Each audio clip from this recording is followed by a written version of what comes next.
സർക്കാർ രൂപീകരണവുമായി ബന്ധപ്പെട്ട് ഡൽഹിയിൽ തിരക്കിട്ട ചർച്ചകൾ. TDPയുടെയും JDUവിന്റെയും ആവശ്യങ്ങളിൽ ഉഭയകക്ഷി ചർച്ചകൾ തുടരുന്നു. അല്പസമയത്തിനകം BJP ഉന്നത നേതാക്കളുടെ അടിയന്തര യോഗം ചേരും.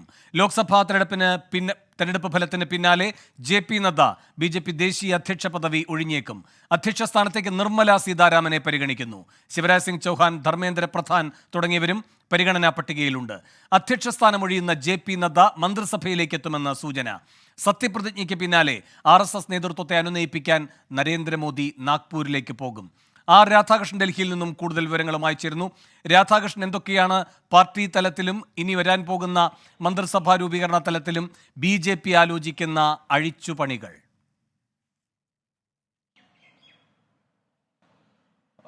ഏതാണ്ട് ഒരു പതിറ്റാണ്ടോളം BJP ശീലിച്ച ശീലങ്ങളിൽ നിന്ന് വലിയ ഒരു മാറ്റമുണ്ടായിരിക്കുന്നു.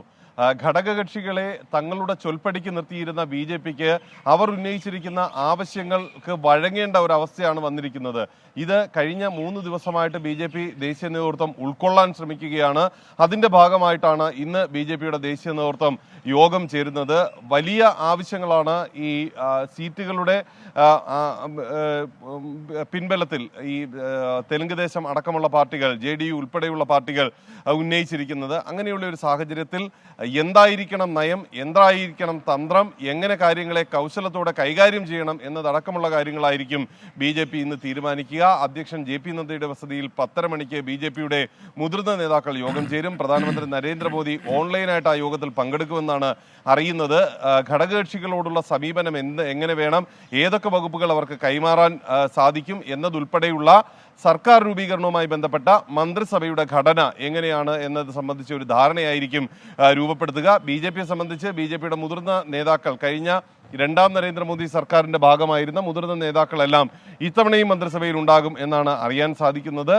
ഒപ്പം പുതുമുഖങ്ങൾക്ക് കൂടി പ്രാധാന്യം നൽകുന്ന വിധത്തിലായിരിക്കും മന്ത്രിസഭാ രൂപീകരണം നടക്കുക. കേരളത്തിൽ നിന്ന് സുരേഷ് ഗോപി മന്ത്രിസഭയിൽ തീർച്ചയായിട്ടും ഉണ്ടാകും. അതുകൂടാതെ ഒരു ന്യൂനപക്ഷ സമുദായാംഗമായിട്ടുള്ള ഒരാളെ കൂടി കേരളത്തിൽ നിന്ന് പരിഗണിക്കുന്നുണ്ട് എന്നുള്ളതാണ് അറിയാൻ സാധിക്കുന്നത്. പക്ഷേ അക്കാര്യവുമായി ബന്ധപ്പെട്ടിട്ടുള്ള പേരുവിവരങ്ങളിൽ ഇതുവരെ ഒരു കൺഫർമേഷൻ BJPയുടെ ദേശീയ നേതൃത്വത്തിന്റെ ഭാഗത്ത് നിന്ന് നൽകാൻ തയ്യാറാകുന്നില്ല.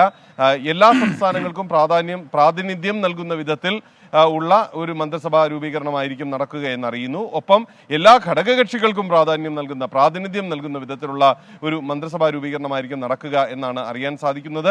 ഈ മന്ത്രിസഭാ രൂപീകരണവുമായി ബന്ധപ്പെട്ടിട്ടുള്ള അടിസ്ഥാനപരമായിട്ടുള്ള കാര്യങ്ങൾ തീരുമാനിക്കപ്പെട്ടു കഴിഞ്ഞു. 8-ാം തീയതിയാണ് സത്യപ്രതിജ്ഞാ ചടങ്ങ് നടക്കുന്നത്. അതിന് സത്യപ്രതിജ്ഞാ ചടങ്ങിൽ സാക്ഷിയാകാനായിട്ട് ശ്രീലങ്ക, നേപ്പാൾ, ഒപ്പം അടക്കമുള്ള ബംഗ്ലാദേശ് അടക്കമുള്ള രാജ്യങ്ങളുടെ രാഷ്ട്ര തലവന്മാരെ ഇവിടേക്ക് ഡൽഹിയിലേക്ക് ക്ഷണിച്ചിരിക്കുകയാണ്.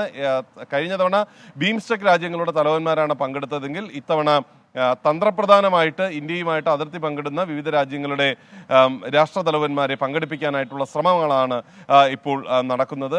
അത് ഒരു വശത്ത് നടക്കുന്നു. ഈ മന്ത്രിസഭാ രൂപീകരണത്തിന്റെ ഘടനയുമായി ബന്ധപ്പെട്ട വിഷയം ചർച്ച ചെയ്യുമ്പോൾ തന്നെ സമാന്തരമായിട്ട് ഘടകകക്ഷികളുമായിട്ടുള്ള ചർച്ചയും പുരോഗമിക്കുന്നുണ്ട്. ഘടകകക്ഷികളെ അനുനയിപ്പിക്കാനായിട്ടുള്ള നീക്കമാണ് BJP ഇപ്പോൾ നടത്തുന്നത്. ചന്ദ്രബാബു നായിഡുവിന്റെ സത്യപ്രതിജ്ഞ അദ്ദേഹം 9-ൽ നിന്ന് 12-ലേക്ക് മാറ്റിയിട്ടുണ്ട്. അത് ഈ ഈ ഉഭയകക്ഷി ചർച്ചകളും ബന്ധപ്പെട്ടിട്ടുള്ള സാഹചര്യത്തെ തുടർന്നാണെന്ന് അറിയാൻ സാധിക്കുന്നു. പ്രധാനമന്ത്രി നരേന്ദ്രമോദി കൂടി ഈ 12-ാം തീയതി സത്യപ്രതിജ്ഞാ ചടങ്ങിൽ പങ്കെടുക്കും എന്ന ഒരു സാഹചര്യം കൂടി ഉണ്ട്. വേണു. രാധാകൃഷ്ണൻ, രാജ്നാഥ് സിംഗ് ആഭ്യന്തരമന്ത്രി പദത്തിലേക്ക് വരുമെന്ന അഭ്യൂഹങ്ങൾ ശക്തമായിരിക്കുന്നു. അത് നൽകുന്ന സൂചന എന്നത് പ്രത്യക്ഷത്തിൽ പ്രതീകാത്മകമായി പറഞ്ഞാൽ നരേന്ദ്രമോദിയുടെ ചിറകരിയുന്നതിന് തുല്യമാണ്. കൂടാതെ CAA, അതുപോലെ ഇനി അടുത്തതായി അവർ ലക്ഷ്യം വെച്ചിരിക്കുന്ന ഏക സിവിൽ കോഡ്, ഇതിൻ്റെയൊക്കെ നടത്തിപ്പ് മന്ദഗതിയിലാകും. അത് പ്രധാനമായും ഈ TDP JDU സമ്മർദ്ദത്തിന്റെ ആദ്യ സൂചന എന്ന രൂപത്തിൽ വിലയിരുത്താമോ?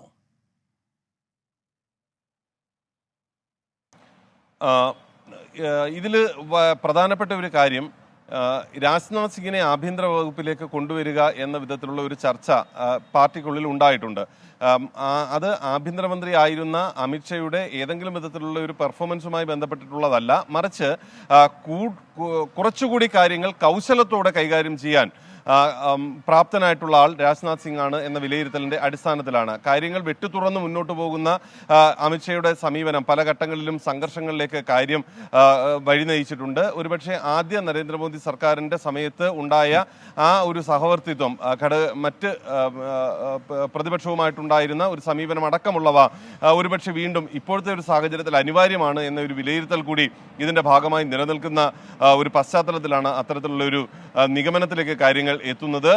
ഈ പ്രതിരോധ മന്ത്രിസ്ഥാനത്തേക്ക് അമിത്ഷായുടെ പേര് പരിഗണിച്ചേക്കും എന്ന് ഇതിന് അനുബന്ധമായിട്ട് കേൾക്കുന്നുണ്ട്. ഒപ്പം BJPയുടെ മുതിർന്ന നേതാക്കളായിട്ടുള്ള ശിവരാജ് സിംഗ് ചൗഹാന്റെ പേര് ഉൾപ്പെടെയുള്ളവയും പരിഗണിക്കപ്പെടുന്നുണ്ട്. എന്നാൽ ഇക്കാര്യങ്ങളിലെല്ലാം അന്തിമമായിട്ടുള്ള ഒരു തീരുമാനം ഇന്ന് നടക്കുന്ന BJPയുടെ നേതൃയോഗത്തിലായിരിക്കും ഉണ്ടാവുക. അതടക്കമുള്ള കാര്യങ്ങൾ ചർച്ച ചെയ്യാനായിട്ടാണ് ഈ യോഗം നടക്കുന്നത്.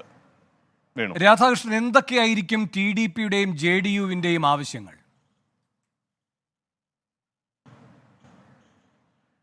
വേണു, TDPക്ക് ആകെയുള്ളത് 16 ലോക്സഭാംഗങ്ങളാണ്. അവർക്ക് 16 പേരെയാണ് കിട്ടിയിരിക്കുന്നത്. TDP ഇപ്പോൾ ആവശ്യപ്പെടുന്നത് തങ്ങൾക്ക് സ്പീക്കർ സ്ഥാനം നിർബന്ധമായും ലഭിക്കണം എന്നുള്ളതാണ്. BJPയെ സംബന്ധിച്ച് ഈ സ്പീക്കർ സ്ഥാനം നൽകുന്നതിനെക്കുറിച്ച് ആലോചിക്കാൻ സാധിക്കുകയില്ല. ഇതൊരു സമ്മർദ്ദതന്ത്രത്തിന്റെ ഭാഗമായിട്ടാണ് TDP ഈ സ്പീക്കർ സ്ഥാനം മുന്നോട്ട് വച്ചിരിക്കുന്നത്. വാസ്തവത്തിൽ TDPയെ സംബന്ധിച്ച് അവർ പ്രതീക്ഷിക്കുന്നത് 3 ക്യാബിനറ്റ് പദവി ലഭിക്കണം എന്നുള്ളതാണ്. കൂടാതെ 3 സഹമന്ത്രി പദവും അവർ ലഭിക്കണമെന്ന് കരുതുന്നു.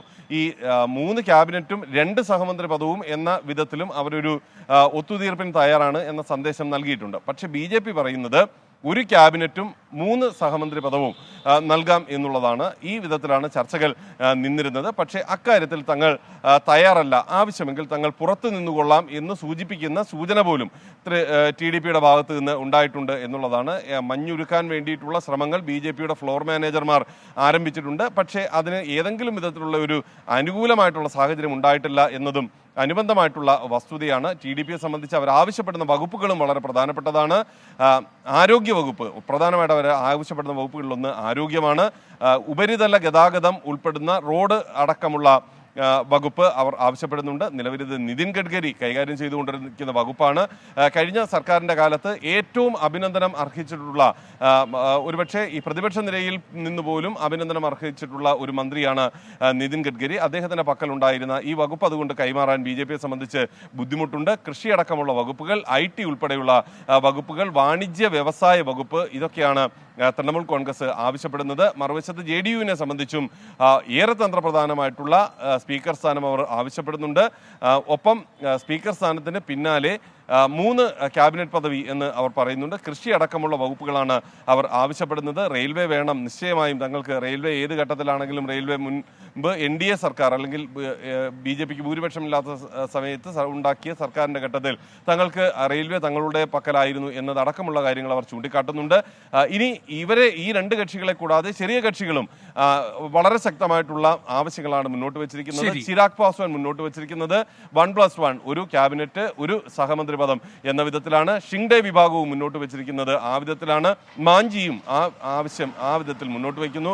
മാഞ്ചി ഒരുപക്ഷെ കൃഷിമന്ത്രിയൊക്കെ ആയിട്ട് പരിഗണിക്കാനായിട്ടുള്ള സൂചന, അല്ലെങ്കിൽ പിന്നാക്ക പട്ടിക ജാതി വകുപ്പ് മന്ത്രിയായിട്ട് പരിഗണിക്കാനുള്ള സാധ്യത ഒക്കെയാണ് ഇപ്പോൾ കാണാൻ സാധിക്കുന്നത്. വേണു, ശരി. ആർ രാധാകൃഷ്ണനാണ് വിശദമായ വിവരങ്ങളുമായി ഡൽഹിയിൽ നിന്ന് ചേർന്നത്.